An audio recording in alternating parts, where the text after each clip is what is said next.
اعوذ باللہ من الشیطان الرجیم بسم اللہ الرحمن الرحیم الحمد لأہلہ والصلاۃ علی اہلہا۔ السلام علیکم ورحمۃ اللہ وبرکاتہ۔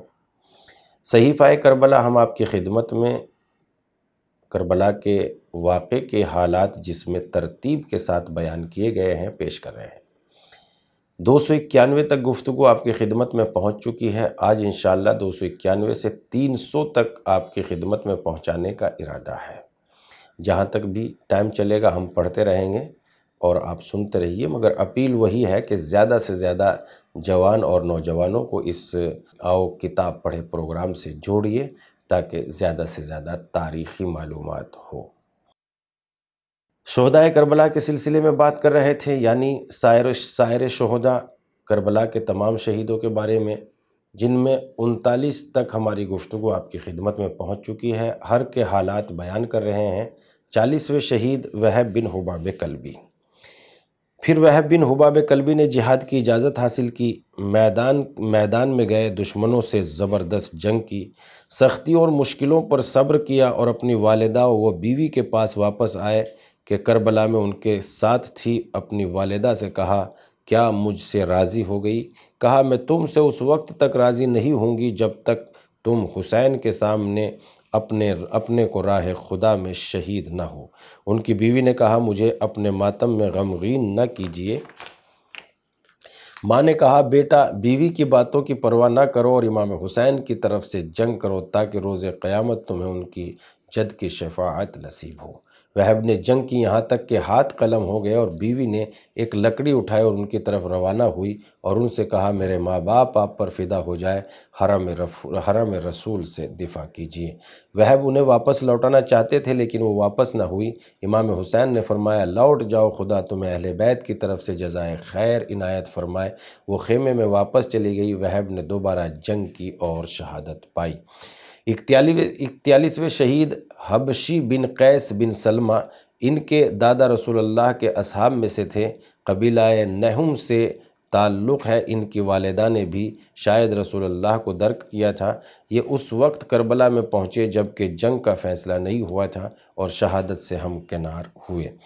زیاد بن عریب، ان کا تعلق قبیلہ ہمدان سے ہے، کنیت ابو عمرہ ہے اور عابد و تہجد گزار تھے۔ ان کے والد رسول اللہ کے اصحاب میں سے تھے، خود بھی رسول اللہ کو درک کیا تھا، شجاع تھے، پرہیزگار تھے، عبادت میں مشہور تھے۔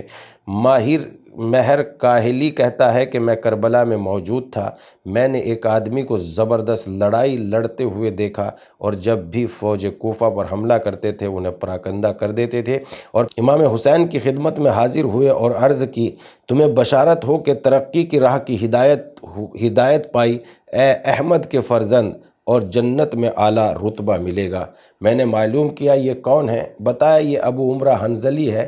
پھر ان کے سامنے عامر بن نہشل آیا اور اس نے آپ کو شہید کر کے سر تن سے جدا کر دیا۔ 43ویں شہید ہے عقبہ بن سلب، یہ بھی مکے سے کربلا کے درمیان راستے میں جہنیہ کی منازل میں سے ایک منزل پر امام حسین کی خدمت میں حاضر ہوئے اور پھر ان سے جدا نہ ہوئے یہاں تک کہ کربلا میں شہید ہوئے۔ قانب بن عمرو 44ویں شہید ہے، بصرہ کے شیعوں میں سے تھے، حجاج بن بدر کے ساتھ بصرہ سے مکہ اور امام حسین کے اصحاب سے ملحق ہوئے اور روز عاشور آپ کے سامنے جام شہادت نوش کیا اور زیارت ناہیہ میں آیا ہے۔ انیس بن موقل 45ویں شہید ہے۔ انیس بن معقل، یہ بھی دلیر بہادر تھے، سخت جنگ کرنے کے بعد شہادت پائی۔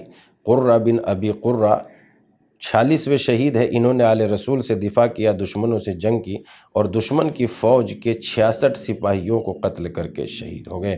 عبد الرحمن بن عبداللہ، یہ بھی شہادت کا عظیم درجہ حاصل کرنے کی خاطر میدان میں آئے اور امام حسین کے دیگر اصحاب کی مدد کی، جنگ کر کے شہید ہوئے۔ وقت جنگ ان کا رجز یہ تھا، انا ابن عبداللہ من آل یزن دینی علی دین الحسین والحسن، اضربکم ضرب فتن من الیمن، ارجو بذالک الفوز عند المؤتمن۔ میں عبداللہ کا بیٹا ہوں، میرا تعلق آل یزن سے ہے، میرا دین وہی ہے جو حسن و حسین کا دین ہے، تمہیں تلوار کی ضرب لگاؤں گا اس طرح جیسے یمن کا جواں لگاتا ہے۔ اس امید میں کہ اس میں خدا کے نزدیک رشدگاہ قرار، اس میں خدا کے نزدیک بڑا ثواب ہے۔ یہ رجز یہ پڑھتے ہوئے شہید ہو گئے۔ اس کے بعد یحییٰ المازنی، آپ نے بھی دوسرے ساتھیوں کی طرح رجز پڑھتے ہوئے، جو کہ شہادت، شجاعت اور موت سے نہ ڈرنے کا غماز ہے، دشمن پر حملہ کیا اور امام حسین کے سامنے شہادت پائی۔ منجا 49ویں شہید ہے۔ شیخ طوسی نے ان کا ذکر امام حسین کے ان اصحاب میں کیا ہے جو کربلا میں آپ کے ساتھ شہید ہوئے۔ زمخشری ربیع الابرار سے منقول ہے کہ حسینہ امام حسین کی کنیز تھی، جسے آپ نے نوفل بن حارث سے خریدا تھا اور بعد میں سہم کے ساتھ اس کی شادی کر دی تھی۔ اس سے منجا پیدا ہوئے۔ منجا کی والدہ حسینہ امام زین العابدین علیہ السلام کے گھر میں خدمت کرتی تھی۔ جب امام حسین عراق آئے تو وہ بھی اپنی والدہ کے ساتھ کربلا آئے اور جنگ کرتے ہوئے شہید ہو گئے۔ سوید بن عمرو شریف اور بڑے نمازی تھے، میدان میں غضبناک شیر کی مانند مبازرہ کرتے تھے، سختیوں اور بلاؤں میں ثابت قدم رہتے تھے۔ اصحاب امام حسین علیہ السلام میں سب کے بعد آپ ہی نے شہادت پائی۔ لکھا ہے کہ بہت زیادہ زخم کھا کر مقتولین کے درمیان گر پڑے تھے اور کچھ دیر بعد جب ہوش آیا تو امام حسین قتل کر دیے گئے تھے۔ آواز سنی اور اپنے اندر کچھ طاقت محسوس کی تو اٹھے اور خنجر سے دشمن پر حملہ کیا۔ کافی دیر تک جنگ کرتے رہے۔ عمر بن بکار اور یزید بن ورقہ نے شہید کر دیا۔ اپنے اصحاب سے امام حسین علیہ السلام کا خطاب۔ امام حسین علیہ السلام نے اپنے اصحاب کو مخاطب کر کے فرمایا، اے عظیم زادو، استقامت و صبر سے کام لو۔ موت کی مثال ایک پل کی سی ہے جو تمہیں دنیا کے رنج و محن سے نجات دلائے گی، نجات دلا کر وسیع و عریض اور نعمتوں والی بہشت میں پہنچا دے گی۔ اب تم میں سے ایسا کون ہے جو زندان سے چھٹ کر قصر میں آرام کرنا پسند نہ کرتا ہو؟ میرے والد نے رسول سے روایت کی ہے کہ آپ نے فرمایا، دنیا مومن کے لیے قید خانہ اور منکر کے لیے جنت ہے، اور موت مومن کو جنت میں پہنچانے کے لیے اور منکر کو جہنم میں پہنچانے کے لیے ایک پل ہے۔ نہ مجھ سے جھوٹ کہا گیا اور نہ میں جھوٹ بولتا ہوں۔ امام حسین کے اصحاب میدان کی طرف جانے، مبازرہ کرنے اور آپ کے سامنے شہادت کے لیے ایک دوسرے پر سبقت کرتے تھے۔ انہوں نے سخت جنگ کی، یہاں تک کہ نصف روز گزر گیا اور کوفے کی فوج کے تیر انداز دستہ سپہ سالار حسین بن نمیر نے جب یہ دیکھا کہ امام حسین کے اصحاب ثابت قدم ہیں تو اس نے اپنے 500 تیر اندازوں کو حکم دیا کہ امام حسین پر تیر بارانی کرو۔ اس نے تیر بارانی کے نتیجے میں اصحاب حسین سے بعض زخمی ہوئے اور بعض گھوڑے ہلاک ہوئے۔ چونکہ امام حسین کے اصحاب کی تعداد بہت ہی مختصر تھی، لہٰذا ان میں سے جو بھی شہید ہوتا تھا اصحاب کے درمیان اس کی جگہ خالی نظر آتی تھی، لیکن دشمن کی فوج اتنی زیادہ تھی، ان میں سے جتنے بھی ہلاک ہوتے تھے ان میں کمی محسوس نہیں ہوتی تھی۔ امام حسین علیہ السلام نے عمر بن سعد کو مخاطب کر کے فرمایا، جو کچھ تم آج دیکھ رہے ہو ایک روز یہ منظر تم کو آزردہ کرے گا۔ پھر امام حسین نے آسمان کی طرف ہاتھ بلند کر کے کہا، اے اللہ، عراق والوں نے ہمیں فریب دیا ہے اور ہمیں دھوکہ دیا ہے، اور میرے بھائی حسن کے ساتھ جو کچھ کیا، اے اللہ ان کے امور کو پراگندہ کر دیں۔ اصحاب امام حسین علیہ السلام کی جنگ۔ عمر بن سعد نے جب محسوس کیا کہ اس کی فوج امام حسین اور آپ کے اصحاب کا مقابلہ نہیں کر سکتی تو اس نے اپنی فوج کو حکم دیا کہ دائیں بائیں جانب سے خیموں کو غارت کرنا شروع کر دو تاکہ امام حسین کے اصحاب کا محاصرہ کر سکو۔ اس جنگی تکنیک کا مقابلہ کرنے کے لیے آپ کے اصحاب تین آدمیوں کی 4 جماعتوں میں تقسیم ہو گئے اور دشمن کے جو سپاہی خیمہ ہٹانے میں مشغول تھے ان پر تیر و تلوار سے حملہ کر دیا اور ان کے گھوڑے ہلاک کر دیے۔ اس کے بعد عمر بن سعد نے خیموں میں آگ لگانے کا حکم دیا۔ امام حسین نے فرمایا، جلانے دو، اپنا ہی راستہ بند کر رہے ہیں۔ چنانچہ امام حسین نے جو پیشین گوئی کی تھی وہ پوری ہوئی۔ خیام پر حملہ۔ عمر بن سعد کے حکم کے مطابق شمر کے زیر فرمان فوج خیمہ جلانے لگی۔ شمر امام حسین کے خیمے سے نزدیک پہنچ گیا اور نیزے سے خیمے کی طرف اشارہ کر کے چلایا، آگ لاؤ تاکہ اس خیمے کو اس کے رہنے والوں کے سمیت جلا دوں۔ اہل حرم فریاد کناں خیمے سے باہر نکل گئے۔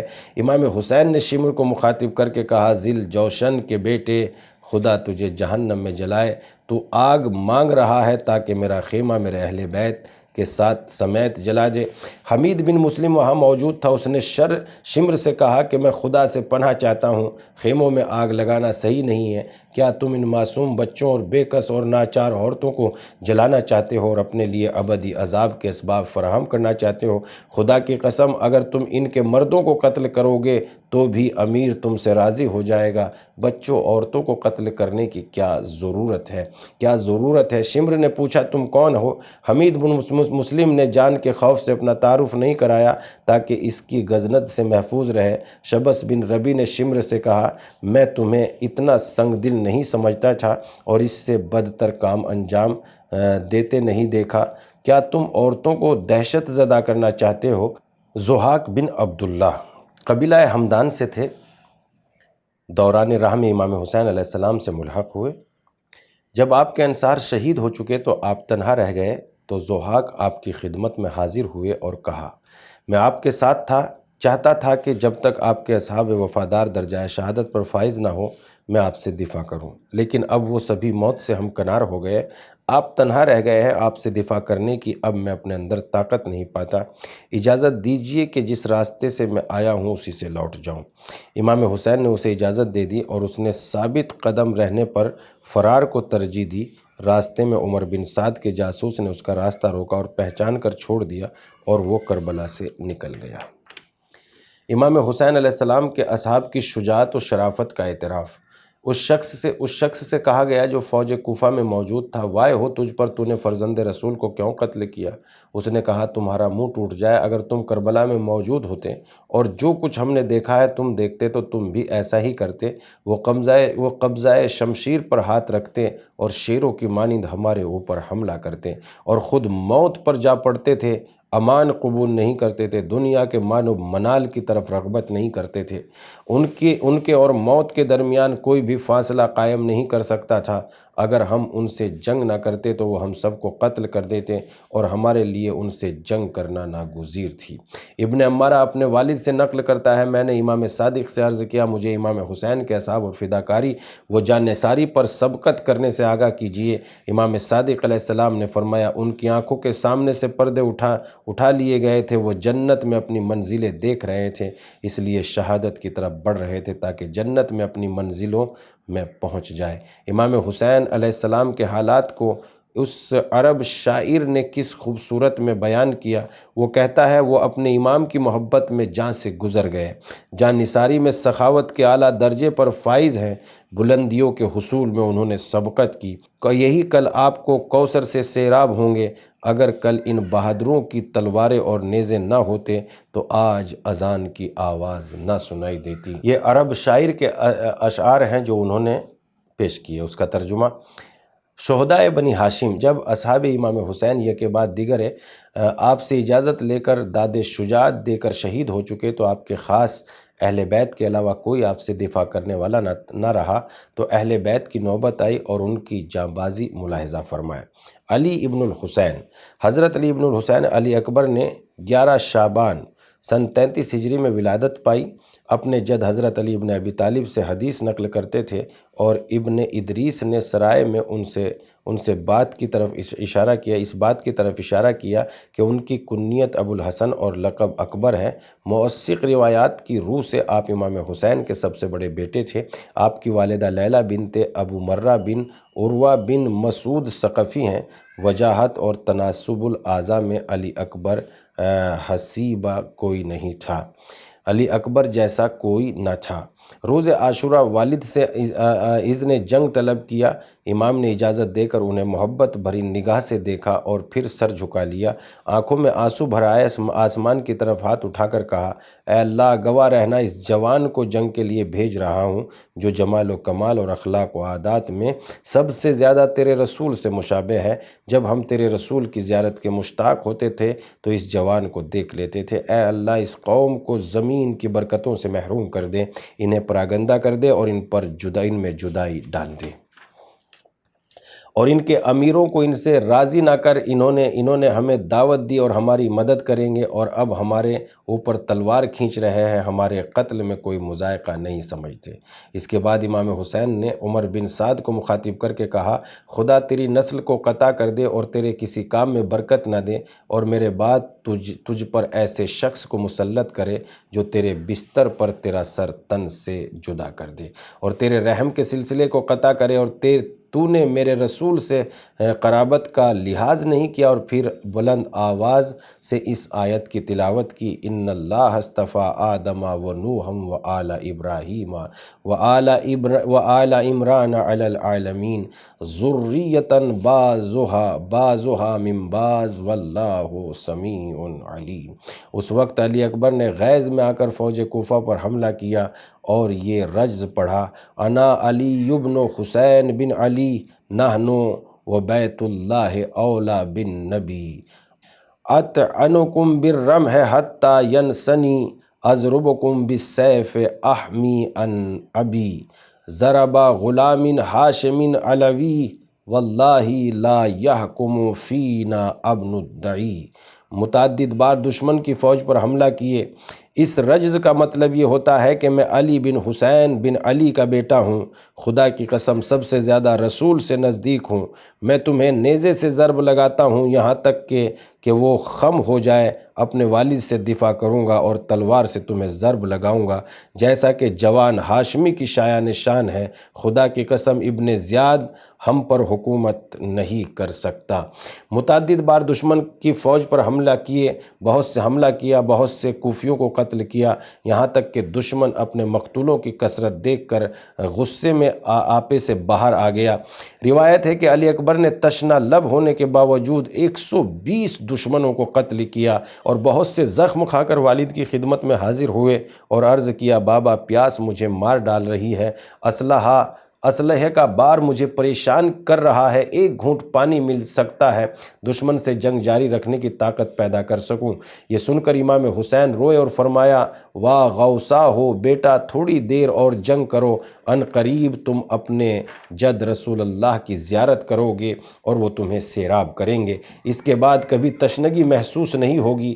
بعض مورخین نے لکھا ہے کہ امام حسین نے ان سے فرمایا، بیٹا اپنی زبان میرے منہ میں دے دو، پھر اپنی انگوٹھی دی اور فرمایا، اسے منہ میں رکھ لو اور دشمن کی طرف لوٹ جاؤ، امید ہے کہ دن ختم ہونے سے قبل رسول خدا تمہیں سیراب کریں گے، اس کے بعد کبھی تشنگی محسوس نہیں کرو گے۔ پس علی اکبر میدان میں لوٹ آئے اور پھر رجز پڑھا، الحرب قد بانت لہا الحقائق وظہرت من بعدها مصادق واللہ رب العرش لا نفارق جموعکم او تغمد البوارق۔ اس کا مطلب یہ ہوتا ہے، جنگ مردوں کے جوہر کو آشکار کرتی ہے اور دعووں کا صحیح ہونا جنگ کے بعد معلوم ہوتا ہے۔ عرش کے رب کی قسم میں تمہیں نہیں چھوڑوں گا مگر یہ کہ تم اپنی تلوار نیام میں رکھو گے۔ یہ رجز پڑھتے ہوئے جناب علی اکبر پھر دوبارہ جنگ کرنا شروع کی، اس طرح جنگ کرتے رہے اور یہاں تک کہ 200 دشمنوں کو ہلاک کر دیا۔ عمر بن سعد کے لشکر میں علی اکبر کو شہید کرنے کی جرأت نہیں تھی، لیکن مرہ بن منقذ ابدی نے کہا اگر یہ جوان میرے پاس سے گزرا اور میں نے اس کے باپ کو اس کے غم میں نہ رلایا تو سارے عرب کے گناہوں کا بار میری گردن پر ہے۔ جب فوج نے علی اکبر پر حملہ کیا تو آپ اس شقی کے قریب سے گزرے تو اس نے نیزہ مار کر آپ کو گھوڑے سے گرا دیا اور دوسرے ظالموں نے آپ کا بدن پارا پارا کر دیا۔ بعض مورخین نے لکھا ہے کہ مرہ بن منقذ نے پہلے آپ کی پشت پر نیزہ مارا اور پھر فرق پر تلوار سے ضرب لگائی اور جس سے سر شگافتہ ہو گیا۔ پھر آپ نے گھوڑے کی گردن میں باہیں ڈال دی، لیکن چونکہ گھوڑے کی آنکھوں میں خون بھر گیا تھا وہ آپ کو دشمن کے درمیان لے گیا۔ ہر طرف سے دشمن آپ پر ٹوٹ پڑے۔ اس وقت آپ نے آواز دی، السلام علیک یا ابا طاہ، بابا یہ میرے یہ میرے جد رسول خدا ہیں جو مجھے سیراب کر رہے ہیں اور آج کی شب آپ کے منتظر ہیں۔ آپ کو سلام کہتے ہیں اور فرماتے ہیں میرے پاس آنے میں جلد کرو، اور اس کے بعد روح پرواز کر گئی۔ امام حسین ان کے سرہانے آئے، منہ پر منہ رکھ دیا اور کہا خدا غارت کرے ان لوگوں کو جنہوں نے تمہیں قتل کیا ہے، گستاخی میں حد سے گزر گئے ہیں، حرمت رسول کا خیال نہ کیا، تمہارے بعد اس دنیا پر خاک۔ اس وقت آپ اس طرح چیخ کر روئے، اس وقت تک کسی نے آپ کو اس طرح روتے ہوئے نہیں دیکھا تھا۔ پھر علی اکبر کا سر زانوں پر رکھا اور ہاتھوں سے خون صاف کیا، چہرے کو بوسہ دیا اور فرمایا بیٹا دنیا کی مشکلوں سے تم نے بھی نجات پائی اور حق کی ابدی رحمت کی طرف چلے گئے۔ تمہارے بعد باپ تنہا ہے لیکن ان قریب تم سے ملحق ہو جائے گا۔ اس وقت جناب زینب کبریٰ خیمے سے فریاد کنا نکلی، یا اختہ ہو وابن اختہ، اور خود کو علی اکبر کی لاش پر گرا دیا۔ امام حسین نے انہیں علی اکبر کی لاش سے اٹھایا اور واپس خیمے میں لے گئے اور جوانوں سے فرمایا میدان سے علی اکبر کی لاش اٹھا لو۔ انہوں نے لاش کو اس خیمے کے سامنے رکھ دیا جس کے مقابل جنگ ہو رہی تھی۔ امام حسین غمزدہ خیمے میں لوٹ آئے۔ سکینہ آئی اور آپ سے بھائی کی خبر معلوم کی۔ امام حسین نے بیٹی کو بھائی کی شہادت کی خبر دی۔ سکینہ نالہ کنا خیمے سے باہر نکلنا چاہتی ہیں۔ آپ نے فرمایا سکینہ صبر کرو اور خیمے سے باہر نہ نکلو۔ سکینہ نے عرض کیا بابا وہ کیسے صبر کریں جس کا جوان بھائی مر گیا ہو۔ ناظرین، صفحہ نمبر 303 تک ہماری گفتگو الحمدللہ مکمل ہو گئی ہے۔ اب ہم صحیفہ کربلا کے ساتھ پھر آپ کی خدمت میں حاضر ہوں گے۔ والسلام۔